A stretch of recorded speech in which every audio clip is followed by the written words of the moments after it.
Welcome, dudes and dudettes, to Summer Days. Today's episode, we're going to get into Genesis chapter 1, verses 1 through 25. I'll see you then.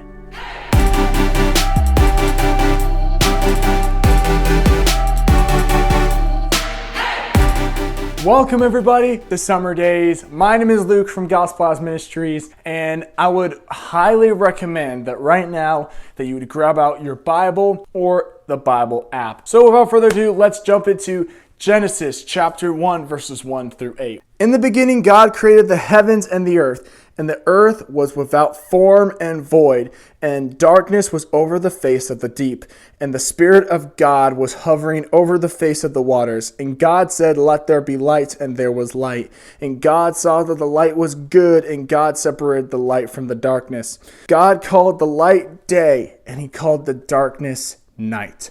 And there was evening and there was morning the very first day. And God said, "Let there be an expanse in the midst of the waters. Let it separate waters from waters."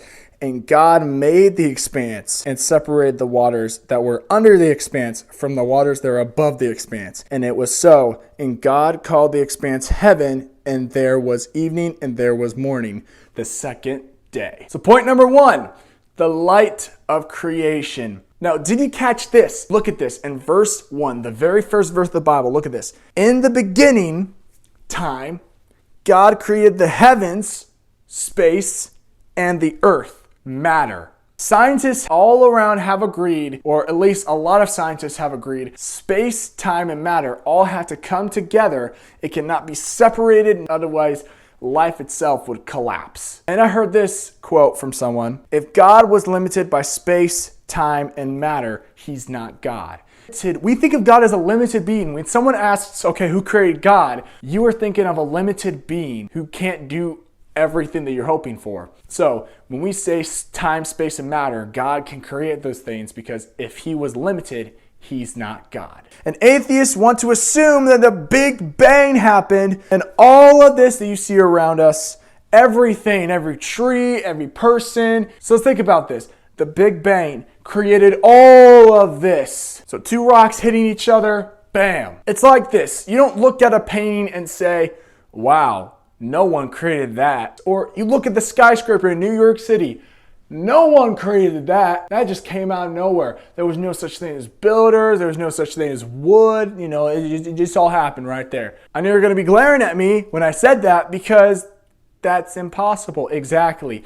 So supposing that a painting was not created by a painter, or a skyscraper was not created by a builder, then what does make the world? It's created by its maker. So the Big Bang is a crazy theory, but do you believe it? And we also see things have separated. In verses 2 through 5 it reads, "The earth was without form and void, and darkness was over the face of the deep, and the Spirit of God was hovering over the face of the waters. And God said, 'Let there be light,' and there was light. And God saw that the light was good, and God separated the light from the darkness. And God called the light day, and he called the darkness night. And there was evening and there was morning, the very first day," or the first day. Notice it says, the earth was without form and void. So from what I studied, this says that the earth was without shape. So the earth was not finished. It did not have the capabilities for us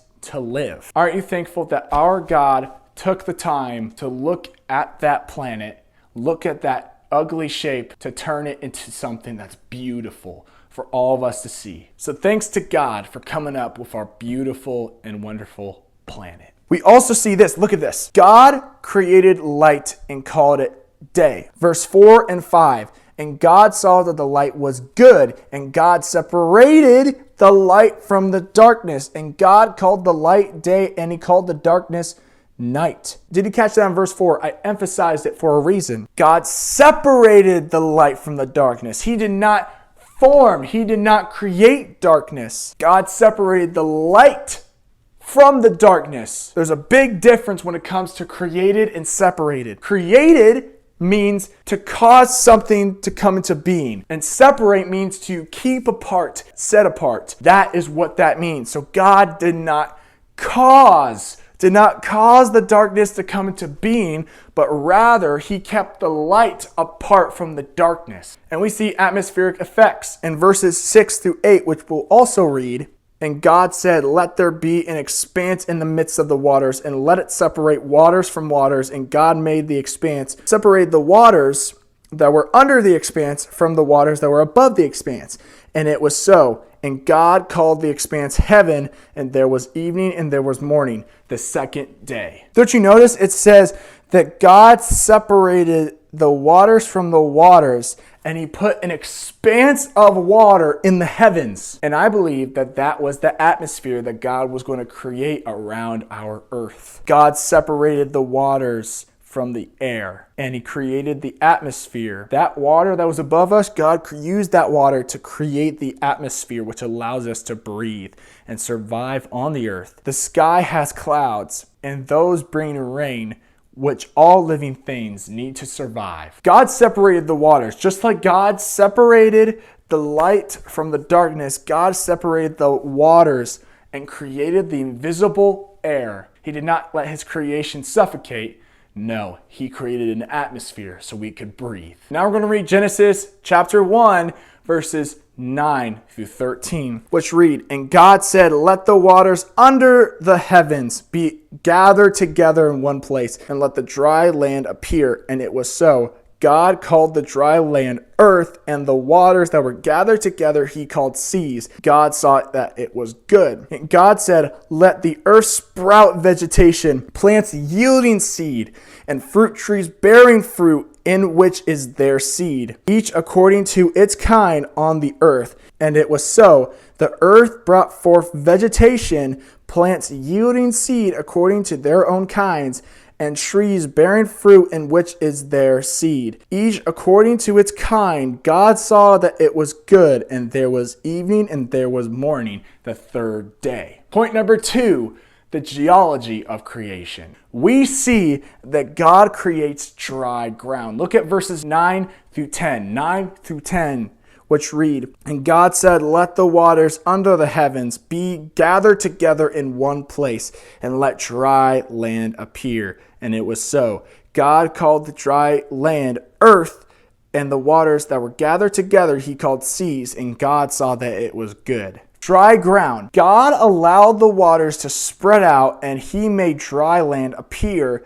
And what a relief that we have ground to stand on. You see, this is the thing. We should never take land for granted, because what we're doing now, walking, never be a thing. Not only that, but buildings, your house, your school, your hospital. Not just that, plants, trees need land to survive and to grow out of. And if there was no land, there would be no plants. We would never be able to walk. We would be swimming everywhere. So aren't you glad that God created land for us to put our feet on solid and firm ground rather than allowing us to swim everywhere, which would be a bad thing. So don't take land for granted. Thank God for our dry ground. And also, God called the waters that were around the land seas. Now, aren't you grateful for the water around the land we live on? You see, there's water now all around our land. Not only should we be grateful for our land, we should be grateful for our water. You see, without water, there's no such thing as beaches. No splashing. You know the water park they splash your little brother or little sister with? Well, that's not a thing because water wouldn't exist. So no splashing. And also, no such thing as sailing. You see, our founding fathers established their colonies here in North America. But without seas, they would not be able to travel. Planes weren't a thing back then, so everyone had to sail. Everyone had to make sure the mast was up, the wind was blowing the right way. They had to make sure that they were navigating the right way, and that was all done on water. And not only that, let me add something, that if there was no water, where would be storms? Because storms and rain need that water evaporation to come from the sea. And there's water all around us, lakes, rivers. Without water around us, where's the storms? Where's the rain? Where's the sailing? Where's the beaches? So aren't you grateful that God created not just the land, but he created the waters around us called seas. So that way we can have storms, we can have beaches, we can have that cooling water on our skin because God created the waters around us. And then Let's read verses 11 through 13. And God said, "Let the earth sprout vegetation, plants yielding seed, and fruit trees bearing fruit in which is their kind, each according to its kind on the earth." And it was so. The earth brought forth vegetation, plants yielding seed according to their own kinds, and trees bearing fruit in which is their own seed, each according to its kind. And God saw that it was good, and there was evening and there was morning, the very third day, or just the third day. So we see that now God creates plant after plant. Look at this. Plants yielding seed and fruit trees bearing fruit, which is in their seed, in which is their seed, each according to its kind on the earth.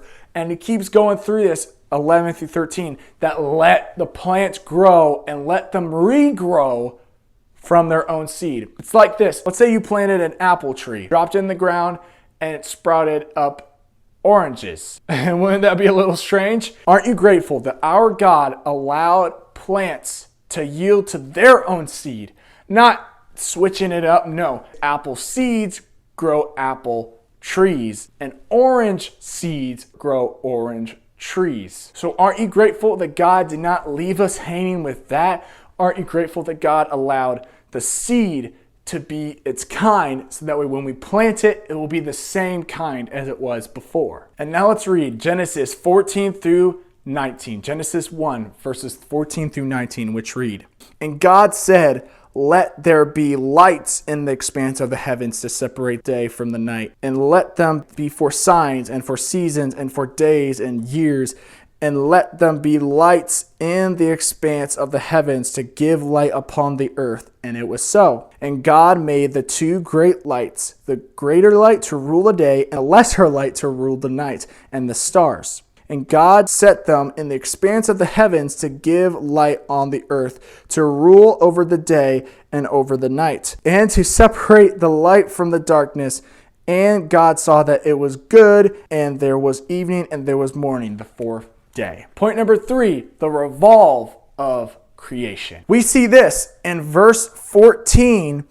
It reads, "And God said, let there be lights in the expanse of the heavens to separate the day from the night. Let them be for signs and for seasons and for days and years."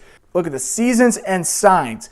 God created seasons and he created signs to look out for each season that arrives. For example, in spring, very hot temperatures, a lot of rain and blooming flowers. Doesn't that sound like spring to you? Maybe not for all of you, but most of the time spring is all of those attributes or even more. So God really does like variety. And I'm glad that God did not leave us hanging to figure out what season it is. He created creation, and that tells us so. We don't need to wonder, is it spring, is it winter, is it summer, whatever season it is, because the creation of the world tells us so. Snow means winter. Blooming flowers mean spring. Hot and drenching and scorching heat, summer. Fallen leaves, autumn or fall. God created signs to keep going all over the year so we could see that each season, we can know that winter is winter and spring is spring. And that's through his creation that tells us so. And we also see the sun and the moon, which is found in verses 15 through 19. "And let them be lights in the expanse of the heavens to give light upon the earth. And it was so. And God made the two great lights, the greater light to rule the day, and the lesser light to rule the night, and the stars. And God set them in the expanse of the heavens to give light on the earth, to rule over the day and over the night, to separate the light from the darkness. And God saw that the light, it was good. God saw that it was good, and there was evening and there was morning, the fourth day." He also created the sun, which is called the greater light. He also created the moon, which is our lesser light. Our sun brings warmth and brings light to our days. And our moon is like a night light. It's just bright enough so we can know when to go to bed. And when we go outside, it's not going to be black, but we can see a little bit because that moon gives off a little bit of light. But did you notice this? In verse 18, it says, "To rule over the day and over the night, and to separate the light from the darkness." Back to verses 2 through 5.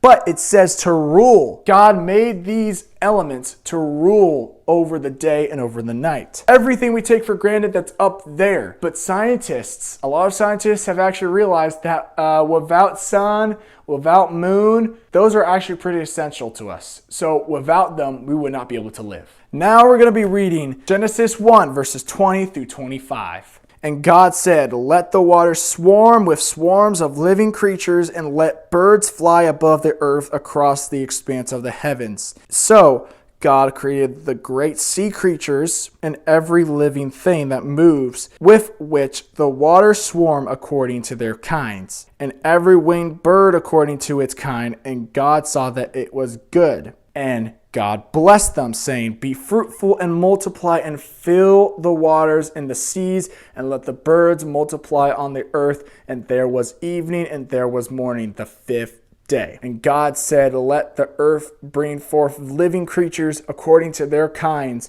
livestock and creeping things and beasts of the earth according to their kinds." And it was so. And God made the beasts of the earth according to their kinds, and the livestock according to their kinds, and everything that creeps on the earth according to its kind.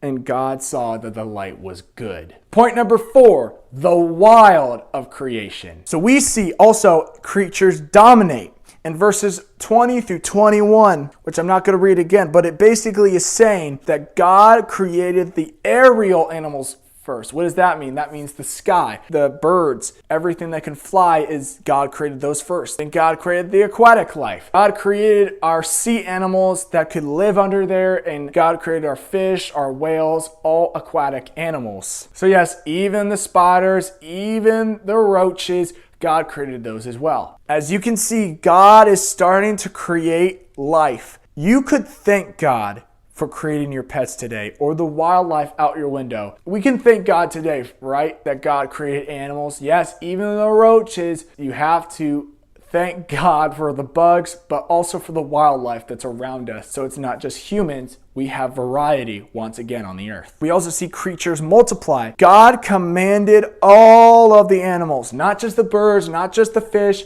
not just the individuals. No, he created every single being that's on the earth, everything that's living. He created them. He gave them a command to multiply, give offspring, have children, and to possibly disperse. It doesn't say that in the Bible, but we can possibly think that God called all of the animals to disperse and be all around the world. Animals are all around us. Thanks be to God for creating variety. What would you do if there's no animals? I know some of you guys are looking at your dog, looking at your cat, and you're like, "I cannot live without my kitty. I can't live without my doggy." So why don't you thank God today for your animal? Why don't you thank God for your pets? Because let's be honest, it would be pretty lame, pretty boring, and pretty lonely. Just like back to the last subpoint, let's thank God today for variety and creating animals. And now we see in verses 1 all the way through 25 that we see point number 5, the good in creation. Have you noticed that every single time God creates something, he says it was good? In verse 4, and God saw that the light was good, and God separated the light from the darkness. God called the light good. Verse 10, and God called the dry land earth, and the waters that were gathered together he called seas, and God saw that it was good. God also says in verse 12, the earth brought forth vegetation, plants yielding seed according to their own kinds, and trees bearing fruit in which is their own seed, each according to its kind, and God saw that it was good. Verse 18, to rule over the day and over the night, back to our sun and moon, to separate the light from the darkness, and God saw that it was good. And a couple more verses, God says that it was good, it was good, it was good. And although we see that God says it was good, it was good, it was good, it was good, God then creates something that's more significant than just good. But we'll have to find that in our next episode. As we close off this episode, our main point says, atheists tell us that our world was created by accident, back to our very first point. And if that's so, then life couldn't thrive. God's perfect order is the key to life thriving. Our atheists, people all around, want to assume that our world was created by accident. Well, let me tell you, back to our Big Bang Theory, that if nothing created something, then how? Because our world is in perfect condition. If our Earth, if our planet was 1 degree closer to the sun, we would burn. Our planet was 1 degree closer to Mars and to the other planets in our solar system, then we would freeze. You see, we are in perfect condition. How is it that we can have seasons in perfect order? How is it that we can have seas and trees in the right conditions? One element taken out, one material taken out, anything taken out that was even 1%, we would not be here. Why do people tell us that it was an accident? Because they don't want to believe in God. Romans 1:19-20, I believe, say that Paul says that God is in creation, but we have turned our back. We have rejected that God is the author of all creation, but we focus our eyes on idols and things that are away from God. The creation all around us tells us there is a God, there is a creator. And I want to leave you with this quote from Dr. Frank Turek. He says, "I believe in the Big Bang. I just believed who banged it." So the next time someone asks you, "Hey, what do you think about the Big Bang?" you can tell them, "Well, I believe in the Big Bang. I just believed who banged it." My name is Luke from TheGospelHouse Ministries, and I'll see you in the next episode with Summer Days. And if you don't mind me, it's time to play in the sand that our wonderful God has created. I'll see you in the next episode.